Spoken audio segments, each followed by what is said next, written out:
nós estamos hoje.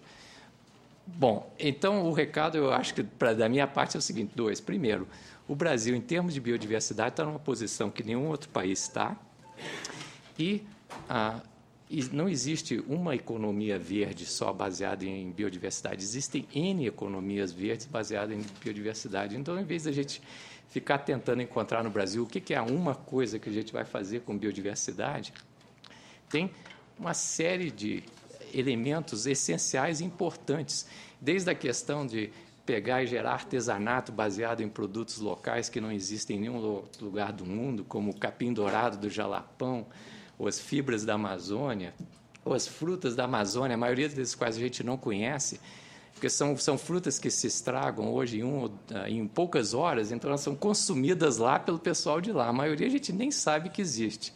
Agora, a quantidade de espécies no Brasil é algo assim absolutamente fenomenal. A questão dos serviços ambientais baseados na biodiversidade, não é? Eu chamo do ABCDE, que é água, biodiversidade, carbono, a integridade, desmatamento, degradação, controle de erosão e energias. Todas essas 5 áreas, que são hoje algumas das áreas mais importantes para planejar o futuro da sustentabilidade de populações, o Brasil ocupa um lugar de destaque nisso e são, por si só, cada um desses setores já permite o desenvolvimento de toda uma economia que não existe ainda. Então, eu tenho uns slides, senador, eu queria passar eles rapidamente, mas digamos, o elemento seria esse: a gente pegar e olhar na ótica da sustentabilidade, onde o Brasil já tem muito a mostrar, como que a gente incorpora a biodiversidade na nossa cadeia produtiva, econômica, social e, claro, ambiental.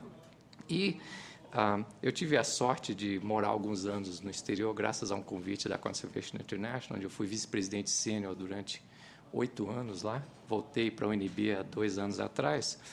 E, no meu último ano, eu fui convidado para ser vice-presidente do programa da Ásia e Sudeste da Ásia. China, Vietnã, Camboja, Filipinas.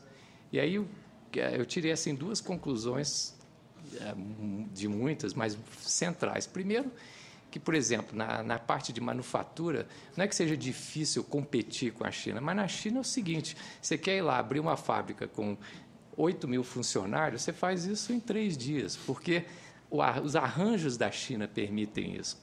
No Brasil, sei lá, 8 anos, pode ser. E agora, não é, por outro lado, a China, nessa área de conservação e de biodiversidade, está muito aquém. Eles tiveram que tomar uma decisão duríssima.